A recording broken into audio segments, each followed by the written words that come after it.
Hello, CPAC family and conservatives across America. Welcome to another great edition of CPAC Live. I'm supposed to be with you all by myself in this shot, but I have the ultra-talented spouse, Mercedes Schlapp, with me. And in our last show, I kept promoting that we had a special guest. That special guest was Mercedes Schlapp. We're not going to go into all the reasons why it was better for her to not be the special guest.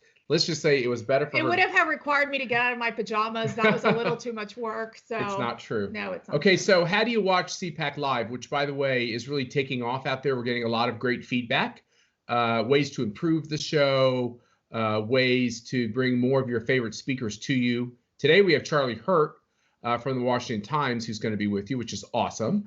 And we are also, as always, streaming on Big Marker. So you can go to Big Marker to watch the show and participate in the live chat that goes on around the conversation we're having. You can always go to our website at conservative.org, click on the link to the CPAC Live show. We also started on Facebook Live on Friday's show, and we hope to be adding Twitter, Parler, and other online experiences. And, speaking of that, I've had this interesting seat watching Team Trump Online take off over the course of the last several weeks. And, the Trump campaign is faced with this dilemma of, first of all, running against an inert object in Joe Biden, basically, but also, like, how do you get your message out in this time? And you guys have such an interesting campaign. It's so different from normal presidential campaigns or the usual presidential campaign. This is one of the ways it's different. Yeah, that's right. And I think under the leadership of Brad Parscale, he clearly understands the digital space so well. And what we're finding is I think people are kind of getting tired of their TV to a certain extent. They want interesting content, interesting programming. It's why CPAC Live, bringing actual CPAC to you, is so critical and such an innovative way to bring viewers in where you want to see content and get educated on things that matter. For Team Trump Online, we started 7 days a week programming. Every night is different. It runs from evangelicals for Trump, Latinos for Trump. We have special interviews. For example, tonight, Laura Trump is interviewing Senator Joni Ernst, who we know is in a tough race in Iowa, but should be able to push through and win there. And we had KT McFarland just yesterday in our War Room Weekly. And what we are able to find is that it's over 2 million viewers are coming online to be able to know what President Trump and the administration is working on, as well as talking about the importance of volunteers getting involved, people getting involved. People are sitting on their couches going, how can I be part of the Trump movement? And so we've been able to successfully recruit over 300,000 new volunteers since mid-March, which is just remarkable. So think about this, Mercy. There's always been a great symbiotic relationship between CPAC and Donald Trump. Ever since, he first started coming to CPAC before he was even a candidate. Right. And because Ian Walters and Dan Schneider and Karen Walters and the team thought through, okay, what's the right time to do CPAC Live? So you basically have CPAC Live kind of in the middle of the afternoon or at the end of the afternoon. You get the President of the United States at like 5 or 6 every day talking about what's going on in the Corona fight. And then you have Team Trump Online 8 p.m. Eastern every night at 8 p.m. So you can get your afternoon conservative fix, you can get your Trump Live fix, President Trump Live fix, and then you can get really interesting program each night. Now, of course, we all have our favorite places to go to get information, but this can be added to those places to go. That's right. And I think for us, what we've been able to learn is that, people are hungry for this information. They want to know where they can get the truth. And I think for CPAC, it's definitely like the university setting. It's the thought leaders joining the shows and really being able to discuss what they're seeing on the ground. Compare that to Biden in the basement, which is embarrassing. It's not the basement.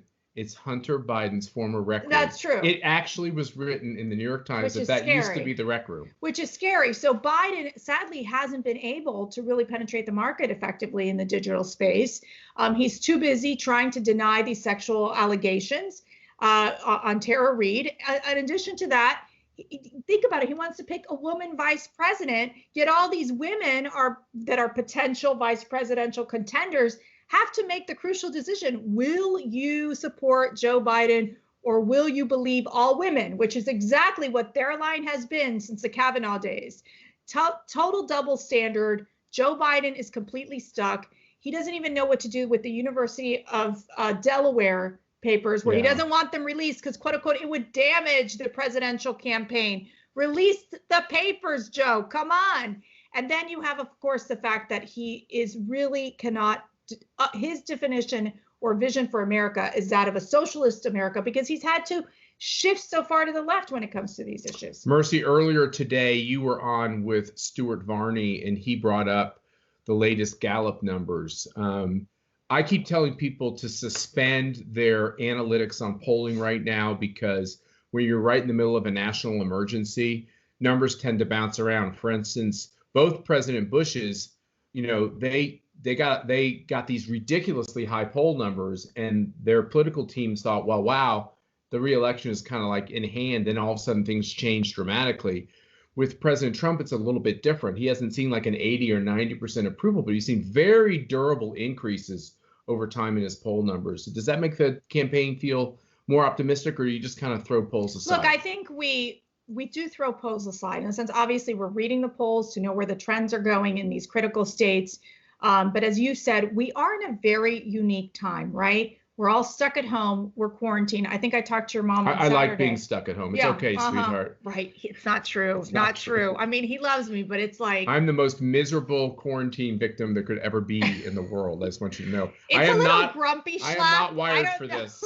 I don't know if it's because Schlapp's hair is getting too long, but after we see Charlie Hurt's hair, it's even, I don't know. They're competing. They're competing for like the craziest hairstyle in Virginia. If there wasn't such a thing called hair gel, I'd be in so much trouble. I know. It's been Santa would be alive and kicking every day with. Right. But here's the deal. Brad always says this. He goes, we have to run like we're the underdogs. We have to run like we're 1 point behind, because you cannot keep your eye off the ball. We have to remember that although we're focused with the everyday, oh my goodness, how am I going to get through homeschooling? How am I going to make sure that I'm able to get through the next day on quarantine, where Monday feels like Tuesday and Tuesday feels like Wednesday? It's the reality is that we have to remember we've got an election in November. So, right. And really the Democrats, they hate Donald Trump. They want to get him out. But I do think that there's a lot more enthusiasm on our side of making sure that the president gets reelected. We definitely have a very strong infrastructure in place, but it takes people across the country, volunteers across the country, who are the heart and soul of this campaign, to make sure that we win in November. And it's going to be those critical states. We were talking about it this weekend, Wisconsin, Pennsylvania. What's going to happen in Arizona? Obviously, there's a tough Senate race there. How is that going to impact the presidential race? And then, of course, you have the fact that we've got to keep the Senate, and we got to see if we can play in the House. So we're looking at all these different factors in play. But I do have to say, one thing I've noticed about President Trump, and we saw this in the virtual town hall yesterday, he is in a strong position because he's leading so effectively. And I think the American people see that. I think they see his bold action, the fact that he's working so closely with the private sector, the fact that he's investing money into the economy, providing immediate relief for families, that I think that people are saying, gosh, I mean, he's the only one who can really bring the economy back. Compare that to Joe Biden, who's going to raise taxes and support the Green New Deal. And secondarily, not just bring the economy back, but really hold China accountable. That is a huge piece of this. When you look at China, Joe Biden has always been so soft on China. One of the reasons we know that Joe Biden was soft on China is because China was so warm to Hunter. So there's a lot of dynamics here. And for the American people that are going to ask themselves post Chinese corona, was Trump right about immigration? Was Trump right about trade? That's right. And then now, for example, I mean, he tweeted this out today, which is saying that Mexico's having an issue with coronavirus. California is saying, oh my goodness, we can't allow people to come over. We got to close the border. And the president's saying, yeah, I've been saying this since the campaign. So, there is definitely the sense of Joe Biden, the concern with Joe Biden taking on what we would consider is the recovery of our economy. That's right. So this is a great way to transition, because our first guest, our great and first guest, is Charlie Hurt with the Washington Times. And as a way to bring Charlie in, we want to show a video clip of Charlie Hurt at the most recent CPAC. The larger picture here that is so disturbing to me is that the Democratic Party used to be filled with classical liberals who are suspicious of government, suspicious of authority. This is the kind of thing that would drive them crazy. The idea that you would have a federal government issuing phony warrants based on phony information to go after private citizens. This is terrifying to a classical liberal. They've all left the party. The classical liberals that we grew up admiring, even if we didn't necessarily agree with them on everything, they hated communism, for example. They hated socialism, for example. They've all left the Democratic Party, and they've just become this apparatchik, hack party that's all about power. It's all about dividing the country, and it is not based on any sort of principle. Charlie Hurt, opinion editor and columnist for the great Washington Times. Charlie, thanks for being with Mercy and me. Thanks for having me. So you are not in Manhattan, New York. You're not in the swamp. You're in real people country, Virginia, right? I am, and in fact, because it's a nice day outside, the windows are open, and it'll be a miracle if we get through this without the roosters or the guineas making some kind of calamity outside my office window here. And tomorrow's dinner might make some noise too, right? Well, everything is tomorrow's dinner. But the real problem, I tried. I've never done this before. I'm not exactly technologically savvy, but my senior technological officer tried to get this downloaded on my iPhone so I could take you out and introduce you to my pigs who are getting ready to go to camp. And then we won't be able to record them once they've gone off camp, obviously. But we could have at least had a little cameo with them. Well, I was suggesting, but you told me no, Charlie, that we could name the pigs. Like there could be a James Comey pig or a Hillary Clinton pig, but I think you just said no way. No. There's a Mr. Pig and a Mrs. Pig. Oh, because it's kind of a rule. Actually, I was kind of concerned about my kids, and I thought, well, if they were going to enjoy bacon as much as they normally enjoy bacon, then we shouldn't name the pigs. But the truth is, it's really not been a problem for them. They're completely cool with it. They have no problem. And the pigs they're marvelous creatures. They've got wonderful personalities, and it turns out that the pigs like me more than my dogs do, to the point where I go down there to the pig lot, and Mrs. Pig stands in front of me and will not let me walk around because she wants me to scrub her behind the ears, which of course I do. Okay, so what you're really giving us is a micro insight to how rural America is living in the era of Corona. And what Mercy and I noticed, because you know this about us, Charlie, because we frequent some of the same shops in the mountains of Virginia. Yes. But I often know that you've been there because people are still laughing. But Mercy and I escape to the country of Virginia every weekend. Please don't tell our governor, because I'm sure that is an infraction of some sort. But Charlie, do you think there's a big difference between how red America or rural America is facing these challenges and how the people of like Manhattan, New York City, the swamp are facing this question of Chinese corona? Oh, there's no doubt at all. And I think a lot of it has to do with the fact that people that live around here are sort of naturally more prepared for it. They have gardens, for example. Right. They raise animals. They have chickens. And everybody can either feed themselves, or they know somebody who can feed them. They know farmers that they can go to. And it really does. It puts you in a completely different mindset. And it reminds me of one of the big debate in this country over guns in more urban settings. It's such a foreign debate to people around here because everybody has guns. And that doesn't mean that and it's for a whole host of reasons. You have them not only for hunting around here, but also because 911 here is calling your neighbor. Or yes, that's right. You are your own 911, and so there's such a huge disconnect, And that disconnect is never clearer than a time like right now, where you have people, where you have a real crisis, and people are expected, being able to survive and help out your neighbors, help out your family, becomes even more crucial in a time like this than it does in sort of more mundane times. Yeah, and Charlie, what we have found interesting being out there and on in the rural side is truly that they understand the China threat.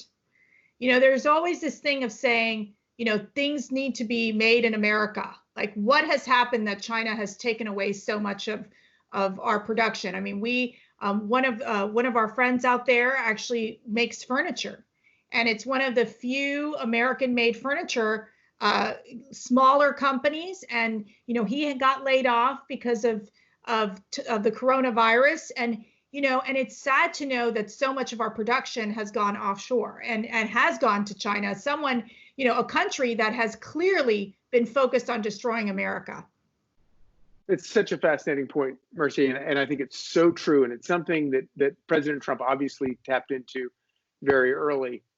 You go back, to when I was a boy working my first job in construction. People around here, and it was furniture, it was textiles, obviously to a lesser degree it was tobacco, but in furniture and textiles, where you had factories in places like Martinsville, which is about 20 miles west of here. These were people who their entire livelihoods, where they had worked for generations, completely wiped out. Not just because of China took those jobs, but because China was cheating and That's right. stole technology and stole manufacturing techniques and stole designs. And so around here, people around here have known about the China threat for decades, and they have been talking about it for decades. And politicians in both parties have either ignored it, or they have gone along with this effort to give China this tremendous advantage over America. And I'm a free trade guy. I love free trade. But if you're going to have rules set up, those rules have to be enforced. And when you go back and you look at what's happened, in particular with furniture and textiles in places like this, none of those rules were enforced.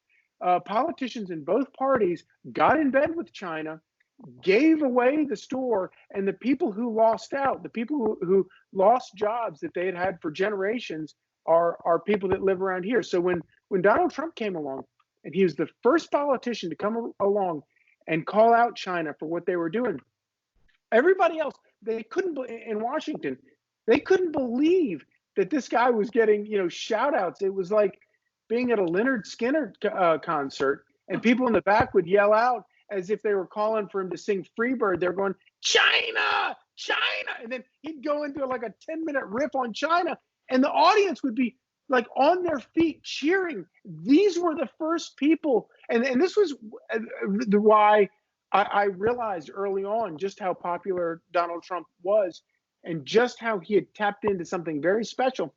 Was these people that I've known all my life, that I grew up around, they were electrified that there was a politician actually finally addressing something that had been, and not just a passing interest to them, but of vital interest, and had impacted their lives so profoundly for so long. And Donald Trump's the only guy that talked about it.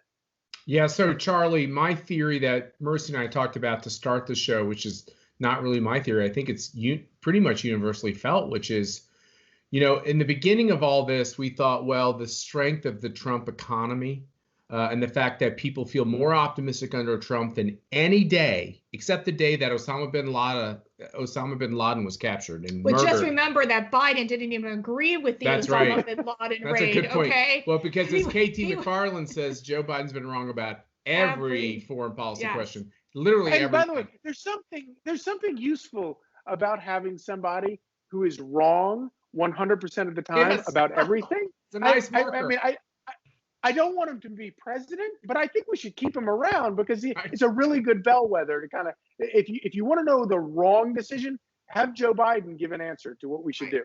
You know, there's the old adage of a broken clock is right twice a day. It's very rare that someone is wrong every moment of the day, and basically inert. Like I said, like he is like not leaving Hunter's basement. And what's amazing to me is I watched Donald Trump last night. By the way, I get tired because he goes on for so long.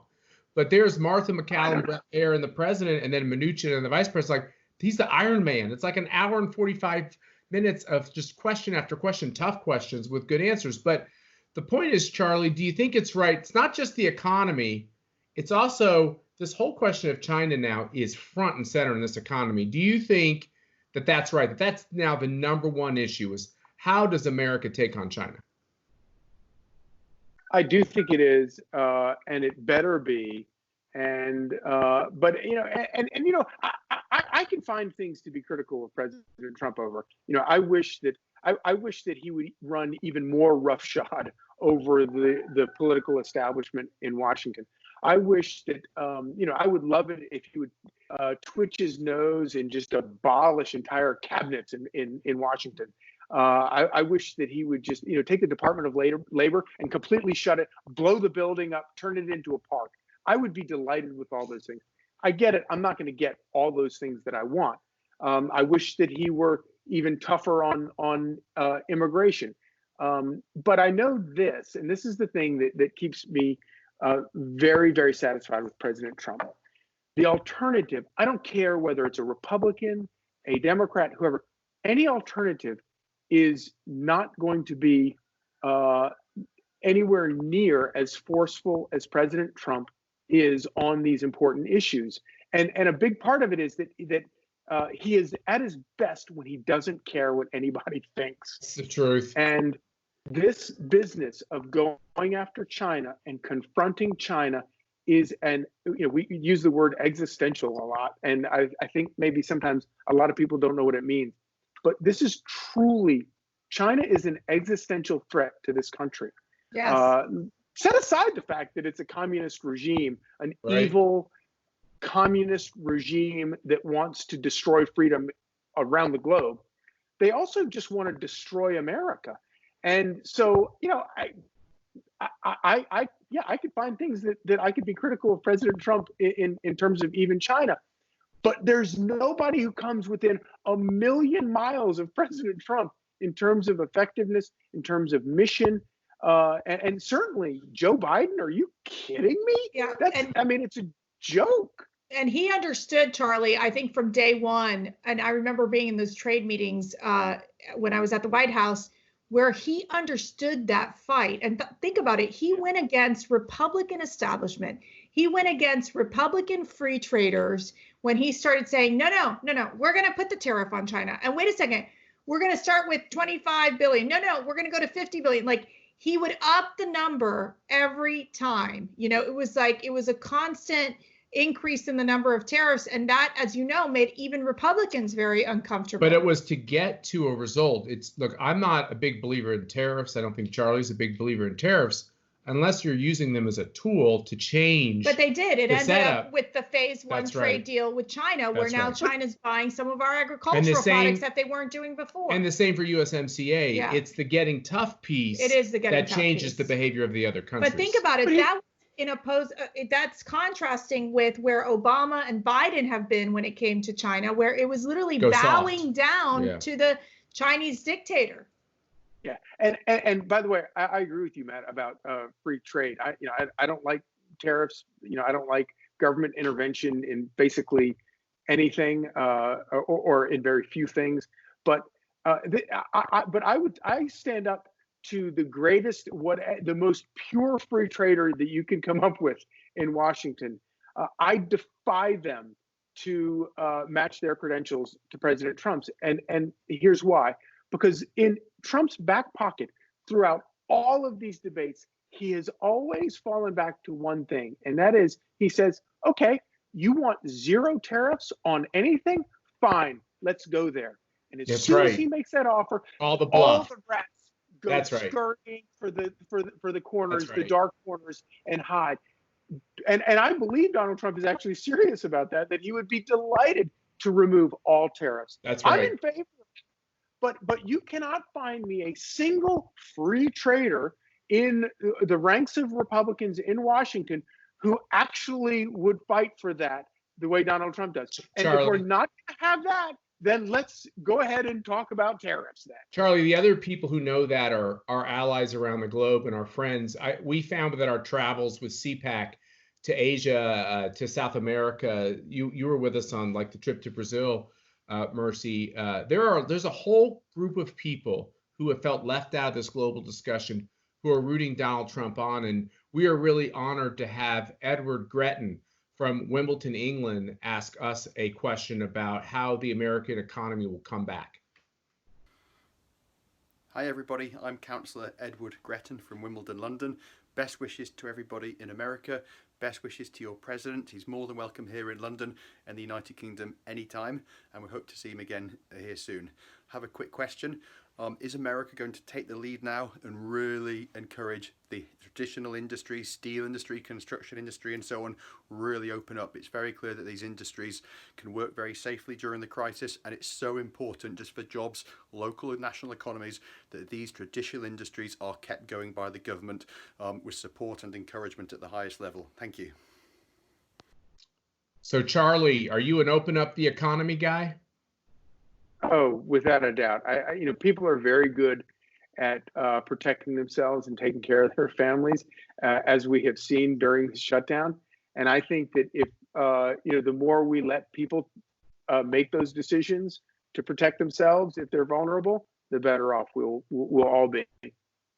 And Mercy, we are so pleased with the work you're doing for the president, and we actually I think Charlie would agree, it takes a lot of political courage to stand up and lead in a moment like this, and to tell people, even who are nervous and scared, that it's going to be okay, that if all these big box chains, if Amazon, if the Postal Service, if the first responders, if the clergy, if they can all be working around the clock full tilt at this time, more and more small businesses and industries can as well. And Charlie Hurt, we appreciate you joining us on CPAC Live. Thank you. Will you come back? Yeah, I can't. Yeah, yes, but I really can't wait to see you in person. I know. Sometime in the near future. You might be the only person who actually wants to see me in person. And just so you know, I wasn't talking to you, just to be clear. I was actually talking to person. I heard the rooster twice, just so you know. I don't know what the rooster's name is, but I heard it twice. Okay. It's Mr. We do Rooster name the rooster. for you. Oh, you do. Exactly. Okay. Mercy, thanks for being with us. Thanks this was for fun. having me. Yes. We will see you Wednesday, 3:30 p.m. for another great edition of CPAC Live. Stay healthy, stay safe. Let's get back to work, America. Thanks for being with us.